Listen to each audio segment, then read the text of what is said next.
ಹೈಕಮಾಂಡಿನ ಆದೇಶದಂತೆ ಕೊಟ್ಟ ಮಾತಿನಂತೆ ಕೂಡ ಇವತ್ತು ತಮ್ಮ ಸ್ಥಾನವನ್ನು ತಿಳಿಸಿದ್ದಾರೆ.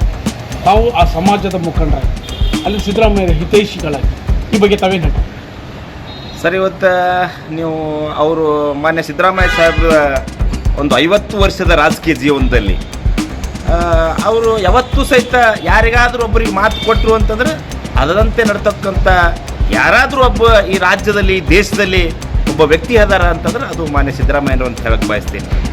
ಇವತ್ತು ನೋಡ್ತಾ ಇದ್ದೀರಿ, ಒಂದು ಪಂಚಾಯತಿ, ಜಿಲ್ಲಾ ಪಂಚಾಯತಿ, ಗ್ರಾಮ ಪಂಚಾಯತಿ ಅಧ್ಯಕ್ಷ ಅವಧಿ ಮುಗಿದ್ರೇ ಇವತ್ತಕ್ಕಂಥ ವಿಚಾರ ಸಂದರ್ಭದಲ್ಲಿ ಒಬ್ಬ ರಾಜ್ಯದ ಮುಖ್ಯಮಂತ್ರಿಯಾಗಿ ಅಧಿಕಾರ ತ್ಯಾಗ ಮಾಡ್ತಕ್ಕಂಥದ್ದಲ್ಲ, ಅದು ಅವ್ರ ತ್ಯಾಗದ ವಿಚಾರವಾಗಿ ಇಡೀ ಪ್ರಪಂಚದಲ್ಲೇ ಅಂಥ ವ್ಯಕ್ತಿ ಇರ್ಲಿಕ್ಕೆ ಸಾಧ್ಯ ಇಲ್ಲ ಅಂತ ನಮ್ಮ ಅಭಿಪ್ರಾಯ ಇದೆ. ಅವ್ರು ಇವತ್ತು ದಿವಸ ನೀವು ನೋಡ್ತಾ ಇದ್ದೀರಿ, ಅವರು ಎಷ್ಟು ಕಾಂಗ್ರೆಸ್ ಪಕ್ಷ ಇವತ್ತು AIC ಅಧ್ಯಕ್ಷರಾಗಿರ್ತಕ್ಕಂಥ ಸನ್ಮಾನ್ಯ ಶ್ರೀ ಮಲ್ಲಿಕಾರ್ಜುನ್ ಖರ್ಗೆ ಸಾಹೇಬರಾಗಿರ್ಬೋದು, ರಾಹುಲ್ ಗಾಂಧಿ ಅವರಾಗಿರ್ಬೋದು, ಸೋನಿಯಾ ಗಾಂಧಿ ಮೇಡಮ್ ಅವರಾಗಿರ್ಬೋದು, ಇವತ್ತು ದಿವಸ ಅವರಿಗೆ 2006 ಸಾಹೇಬ್ರಿಗೂ ಸಹಿತ ಇವತ್ತು ದಿವಸ ಸಚಿವ ಸಂಪುಟದ ಸಚಿವರನ್ನಾಗಿ ಆಯ್ಕೆ ಮಾಡಿದ್ದಾರೆ. ಅದಕ್ಕಾಗಿ ಇಷ್ಟೇ ಸಮಾಜಕ್ಕೆ ಸಾಲದು.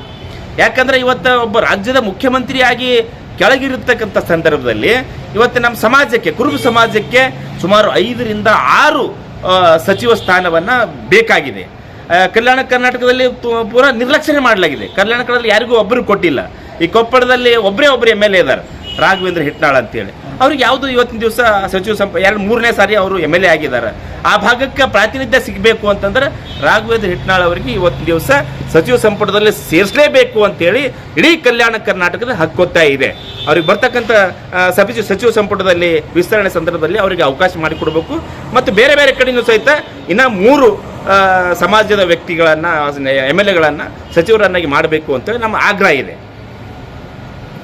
ಈಗ ಮೊನ್ನೆ ಸಿದ್ದರಾಮಯ್ಯ ಸಾಹೇಬ್ರೆ ಹೇಳಿದ್ದಾರೆ, ನನಗೆ ಯಾವುದೇ ಕಾರಣಕ್ಕೂ ರಾಷ್ಟ್ರ ರಾಜಕಾರಣದಲ್ಲಿ ನಮಗೆ ಮನಸ್ಸಿಲ್ಲ ಅಂತ ಓಪನ್ ಆಗಿ ಹೇಳಿದ್ದಾರೆ.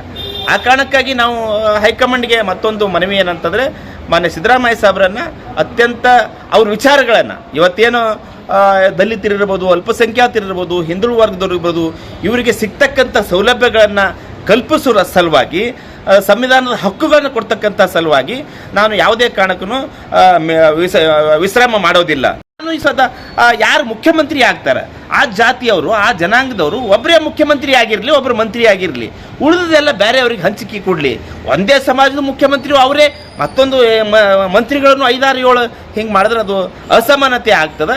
ಇವತ್ತು ಈ ರಾಜ್ಯದಲ್ಲಿ ಅಹಿಂದ ವರ್ಗದವರು ಹೆಚ್ಚಿನ ಮಟ್ಟದಲ್ಲಿ ಕಾಂಗ್ರೆಸ್ ಪಕ್ಷಕ್ಕೆ ಓಟ್ ಹಾಕಿ ಇವತ್ತು ದಿವಸ ಕಾಂಗ್ರೆಸ್ ಪಕ್ಷ ಅಧಿಕಾರಕ್ಕೆ ಬಂದಿರೋದ್ರಿಂದ ಆ ವರ್ಗದವರಿಗೆ ಹೆಚ್ಚು ಈಗ ನಾಳೆಗೆ ವಿಧಾನ ಪರಿಷತ್ತಿನಲ್ಲಿ ಬರ್ತಕ್ಕಂಥ ಸಂದರ್ಭದಾಗಿರ್ಬೋದು, ನಾಮಿನೇಷನ್ ಮಾಡ್ತಕ್ಕಂಥ ಸಂದರ್ಭದಾಗಿರ್ಬೋದು, ನಿಗಮ ಮಂಡಳಿ ಅಧ್ಯಕ್ಷ ಸದಸ್ಯರನ್ನು ಮಾಡ್ತಕ್ಕಂಥ ಸಂದರ್ಭದಾಗಿರ್ಬೋದು, ಅಂಥ ಸಂದರ್ಭದಲ್ಲಿ ಈ ವರ್ಗದವರನ್ನು ಹೆಚ್ಚಾಗಿ ನೋಡಬೇಕು. ವಿಶೇಷವಾಗಿ ನಮ್ಮ ಕುರುಬ ಸಮಾಜ ಇವತ್ತು ಇಡೀ ರಾಜ್ಯಾದ್ಯಂತ ಕುರುಬ ಸಮಾಜ ತುಂಬ ಆಕ್ರೋಶವಾಗಿ ಅದು ಒಳಗಡೆ ಇಟ್ಕೊಂಡಾರೆ, ಹೊರಗಡೆ ಹಾಕ್ತಾ ಇಲ್ಲ.